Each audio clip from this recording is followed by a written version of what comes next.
اللہ سبحانہ تعالیٰ ہی اس کائنات کا خالق ہے، اسی نے ہر چیز کو بنایا اور اسے ہدایت بخشی، یعنی اس کے وجود کا مقصد بھی اس کو الہام کر دیا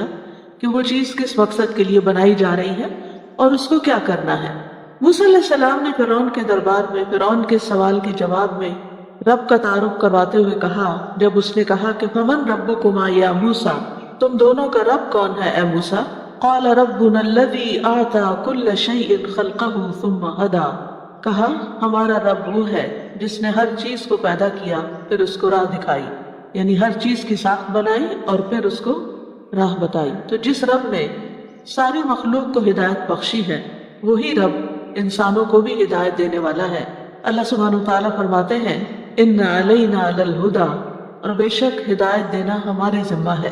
اور یہ کہ ان ھدی اللہ ھو الھدی، بے شک اللہ کی ہدایت وہی اصل ہدایت ہے، تو وہی ہدایت دیتا ہے جسے وہ چاہتا ہے۔ اور والذین اہتدوا زادہم ایمانا، اور وہ لوگ جو ہدایت پا جائیں ان کے ایمان میں اضافہ کر دیتا ہے۔ تو اس سے اللہ تو ہدایت دیتا ہے، لیکن کوئی قبول کر لے تو اللہ سبحانہ وتعالیٰ اس کی ہدایت میں مزید اضافہ فرماتا ہے۔ تو انسانوں کو بھی ہدایت دینے والا وہی ہے، اور جب وہ کسی کے ساتھ ہدایت کا ارادہ کرتا ہے تو اس کا سینہ اسلام کے لیے کھول دیتا ہے، وہ شخص خیر سے محبت کرتا ہے، قبول حق اس کے لیے آسان ہو جاتا ہے، وہ اس پر خوش ہوتا ہے، اس پر مطمئن ہوتا ہے، وہ ہدایت قبول کرنے کے لیے کوئی شرائط نہیں رکھتا، وہ ہدایت کی تلاش میں ہوتا ہے، تو جب ہدایت سامنے آ جاتی ہے تو اس کو قبول کر لیتا ہے، اور جس کو وہ بھٹکا دے اس کا سینہ تنگ اور گھٹا ہوا ہو جاتا ہے۔ لیکن اللہ سبحانہ وتعالیٰ زبردستی کسی کو نہیں بھٹکاتا۔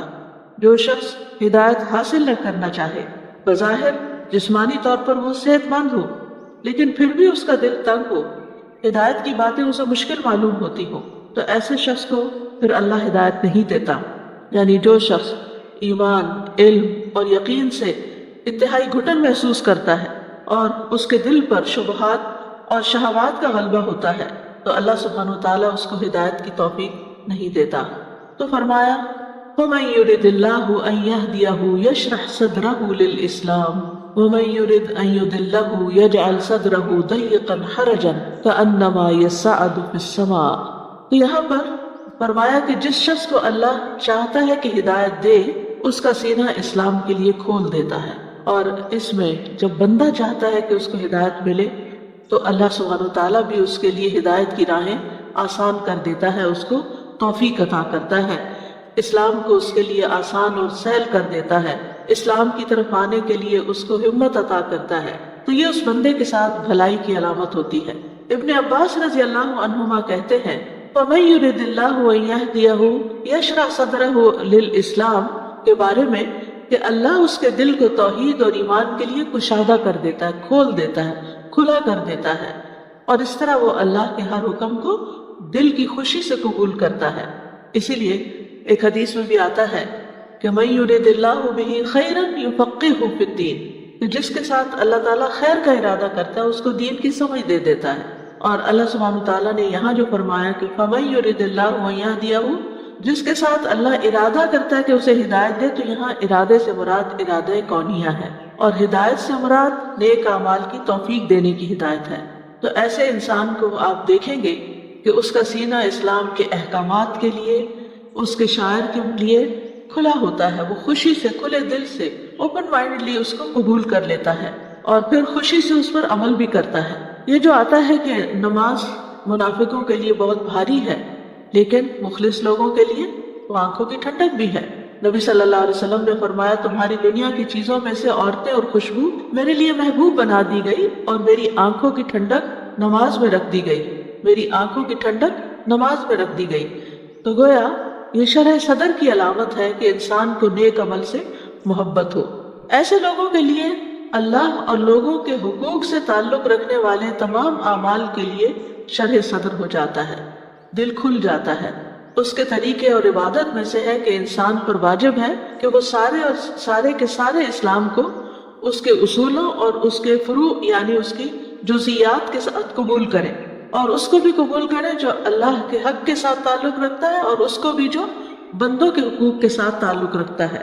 اور انسان کو چاہیے کہ پھر وہ اس کے لیے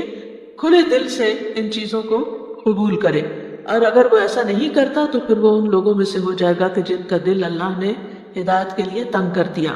تو خوش نصیب ہے وہ جس کا سینہ اللہ کھول دے، اور یہ اللہ ہی کے ہاتھ میں ہے، وہی دلوں کو کھولتا ہے، اور خوش نصیبی اس کی مخلوقات میں سے ایک مخلوق بھی ہے، تو اس اپنی مخلوق میں سے اس خوش نصیبی کو جس آدمی کے دل میں چاہتا ہے رکھ دیتا ہے۔ لہٰذا وہ دین کی بات سننے پر خوش ہوتا ہے، مسکراتا ہے، گویا وہ اس کے اپنے دل کی بات ہو۔ لیکن جس سے یہ سعادت چھن جائے، اس کو اسلام کا ایک ایک حکم، لوگوں کا حق، اللہ کا حق بہت بھاری اور بوجھل لگتا ہے۔ اسی لیے فرمایا وَمَن يُرِدْ أَن يُضِلَّهُ يَجْعَلْ صَدْرَهُ ضَيِّقًا حَرَجًا كَأَنَّمَا يَصَّعَّدُ فِي السَّمَاءِ، یعنی جس سے اللہ تعالیٰ گمراہ کرنے کا ارادہ کر لیتا ہے تو اس کی علامت یہ ہے کہ اس کا سینہ تنگ اور گھٹا ہوا کر دیتا ہے، اس کے دل شبہات اور شہوات کے سمندر میں ڈوب جاتا ہے، بھلائی اس تک راہ نہیں پاتی، نہ ہی بھلائی اور نیکی کے لیے سینہ کھلتا ہے، گویا وہ سخت تنگی اور شدت میں ہے، گویا وہ آسمان پہ چڑھ رہا ہے، یعنی اسے آسمان پر چڑھنے کا مکلف کیا جا رہا ہے جہاں چڑھنے کی جس کے اندر کوئی طاقت نہیں، یعنی اس کے اندر کوئی ہمت ہی نہیں۔ ایسا شخص دنیا کے کاموں کے لیے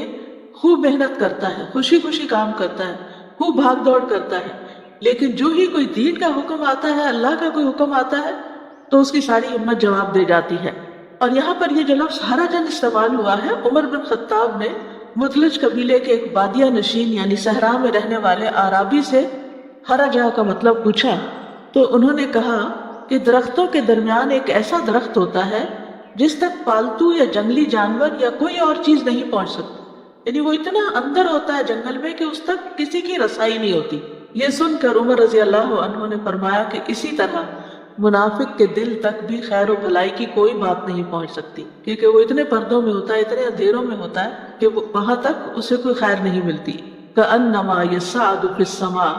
یعنی جس طرح زور لگا کر اوپر چڑھنا ایک مشکل کام ہوتا ہے، اسی طرح جس شخص کا دل تنگ ہو اس کے لیے ہدایت کو قبول کرنا مشکل ہوتا ہے۔ یہاں پر ایک اور لطیف بات بھی پتہ چلتی ہے کہ ہم جانتے ہیں آج کے دور میں اس بات کو جان لیا گیا ہے کہ جب انسان بلندی کی طرف چڑھتا ہے تو آکسیجن کم ہو جاتی اور اوپر جانے میں سانس لینا مشکل ہو جاتا ہے۔ 1400 سال پہلے قرآن مجید کے نزول کے وقت کسی کو یہ بات معلوم نہیں تھی کہ گویا وہ آسمان کی طرف چڑھ رہا ہے اور اس کا سینہ گھٹ رہا ہے، تو یہ ایک یعنی محسوس بات ہے کہ جو اوپر جاتا ہے اس کے سانس کی تنگی کی وجہ سے اس کا سینہ گھٹتا ہے۔ تو اسی طرح مثال دی گئی ان لوگوں کی کہ جن کو دین کی طرف بات یا اللہ کی طرف سے آئی ہوئی بات سن کر ان کا دل کھلنے کی بجائے گھٹنے لگتا ہے، تو ان کے لیے پھر سزا کیا ہے؟ کذالک یجعل اللہ الرجس، اسی طرح اللہ ان پر رجس ڈال دیتا ہے۔ رجس کے معنی ہوتے ہیں گندگی کے۔ ابن زید کہتے ہیں کہ اس سے مراد عذاب ہے، یعنی ایسے لوگوں پر پھر اللہ کا عذاب ہی آتا ہے۔ ابن عباس کہتے ہیں رجس سے مراد شیطان ہے، یعنی اللہ ان پر شیطان کو مسلط کر دیتا ہے، جیسا کہ ایک آیت میں بھی آتا ہے وَمَن يَعْشُ عَن ذِكْرِ الرَّحْمَنِ نُقَيِّضْ لَهُ شَيْطَانًا فَهُوَ لَهُ قَرِينٌ، کہ جو رحمان کے ذکر سے تغافل برتتا ہے ہم اس پر ایک شیطان مسلط کر دیتے ہیں جو اس کا دوست بن جاتا ہے، اور پھر جس کو شیطان کی دوستی میسر آ جائے اس کے لیے خیر کی راہوں پہ چلنا تو بہت ہی مشکل کام ہو جاتا ہے۔ مجاہد کہتے ہیں کہ رجس سے مراد ہر وہ چیز ہے جو خیر سے خالی ہو، یعنی پھر اللہ سبحانہ وتعالیٰ اس کے ساتھ خیر کا ارادہ نہیں کرتے اور اس کو ایک ایسے کاموں میں لگا دیتے ہیں کہ جس سے کوئی خیر نہیں نکلتی۔ اسلام اور ایمان کے لیے سینہ کھلنے کی ہمارے دین میں بہت اہمیت ہے، کیونکہ سینے کے اندر دل ہوتا ہے اور دل ہی مرکز ہے ہدایت کو قبول کرنے کا، اور اگر سینہ پھچا ہوا ہو تو دل بھی گھٹا ہوا ہوتا ہے اور خیر کی بات اس کے اندر سرایت نہیں کرتی۔ اللہ سبحانہ وتعالیٰ نے اپنے نبی کے سینے کو کھول دیا ہدایت کو قبول کرنے کے لیے اور وحی الہی کو قبول کرنے کے لیے۔ فرمایا الم نشرح لک صدرک، الم نشرح لک صدرک، کیا ہم نے آپ کے لیے آپ کا سینہ کھول نہیں دیا؟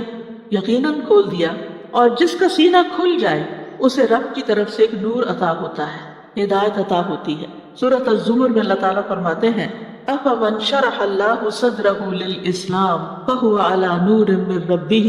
فویل للقاسیۃ قلوبہم من ذکر اللہ اولئک فی ضلال مبین، تو کیا وہ شخص جس کا سینہ اللہ نے اسلام کے لیے کھول دیا ہے سو وہ اپنے رب کی طرف سے ایک روشنی پر ہے، کیا وہ کسی سخت دل انسان کی طرح ہو سکتا ہے؟ بس ان کے لیے ہلاکت ہے جن کے دل اللہ کی یاد کی طرف سے سخت ہیں، یعنی کہ اللہ کی یاد، اللہ کا ذکر، اللہ کی عبادت کرنے کو ان کا دل نہیں مانتا، یہی لوگ صریح گمراہی میں ہیں۔ تو عموماً یہ ہوتا ہے کہ جس شخص کا سینہ ایمان کے لیے نہ کھلے اس کا سینہ کفر کے لیے کھل جاتا ہے۔ سورۃ النحل میں آتا ہے من کفر باللہ من بعد ایمانہ الا من اکرہ وقلبہ مطمئن بالایمان ولکن من شرح بالکفر صدرا فعلیہم غضب من اللہ ولہم عذاب عظیم۔ جو شخص اللہ کے ساتھ کفر کرے اپنے ایمان کے بعد، یعنی اللہ نے اس کو ایمان دیا، توفیق دی، لیکن پھر اس کے بعد کیا ہوا؟ سوائے اس کے جسے مجبور کیا جائے اور اس کا دل اطمینان ایمان پر مطمئن ہو، تو وہ تو خیر ہے کہ اللہ نے اس کو ایمان دیا ہے اور اس کے بعد اس کا دل بھی ایمان پر مطمئن ہو گیا ہے۔ لیکن اس کے برعکس دوسرا شخص کہ جس کو اللہ نے حق دکھا بھی دیا اور اس نے انکار کر دیا، لیکن جو کفر کے لیے سینہ کھول دے، یعنی ایمان کے لیے اس نے سینہ نہیں کھولا لیکن کفر کے لیے کھول دیا، یعنی کفر کو ویلکم کیا، تو ان لوگوں پر اللہ کا بڑا غضب ہے اور ان کے لیے بہت بڑا عذاب ہے۔ ایسے شخص کو ہدایت کی بات سمجھ نہیں آتی۔ سورۃ الکہف میں آتا ہے وَمَنْ أَظْلَمُ مِمَّنْ ذُكِّرَ بِآيَاتِ رَبِّهِ فَأَعْرَضَ عَنْهَا وَنَسِيَ مَا قَدَّمَتْ يَدَاهُ إِنَّا جَعَلْنَا عَلَى قُلُوبِهِمْ أَكِنَّةً أَن يَفْقَهُوهُ وَفِي آذَانِهِمْ وَقْرًا وَإِن تَدْعُهُمْ إِلَى الْهُدَى فَلَن يَهْتَدُوا إِذًا أَبَدًا۔ اس شخص سے بڑھ کر ظالم کون ہوگا جسے اللہ کی آیات سے نصیحت کی جائے اور وہ اس سے منہ پھیر لے اور بھول جائے جو اس نے آگے بھیجا۔ ایسے لوگوں کے دلوں پر ہم نے پردے ڈال دیے ہیں کہ وہ قرآن کو سمجھ ہی نہیں سکتے اور ان کے کانوں میں بھی بوجھ ہے، اور اگر آپ انہیں سیدھے راستے کی طرف بلائیں تو وہ کبھی اس راہ پر نہیں آئیں گے۔ یعنی اس سے بھی کیا پتہ چلتا ہے کہ جس شخص کو اللہ کی آیات کے ساتھ نصیحت کی جائے لیکن وہ اس نصیحت کو قبول نہ کرے، منہ پھیر لے اور اس کو بھلا دے جو اس نے آگے بھیجا، یعنی اپنی بدعمالیوں کو یاد ہی نہ رکھے، تو ایسے لوگوں کے دلوں پر پھر اللہ تعالیٰ پردے ڈال دیتا ہے کہ پھر وہ اس کتاب کو سمجھ ہی نہیں سکتے اور ان کے کانوں میں بھی بوجھ پڑ جاتا ہے، ان کو باتیں کانوں سے ٹکرا کے ایسے ہی گزر جاتی، یا جیسے ہماری زبان میں کہتے ہیں کہ ایک کان سے سنا اور دوسرے سے نکال دیا، کوئی بھی بات سمجھ نہیں آتی، نہ کوئی دل میں رہتی ہے نہ کوئی عمل میں آتی ہے۔ ایسے لوگوں کو اگر سیدھے راستے کی طرف بلایا جائے تو وہ بات نہیں سنتے، وہ آتے ہی نہیں، کیونکہ اب اللہ تعالیٰ نے ان سے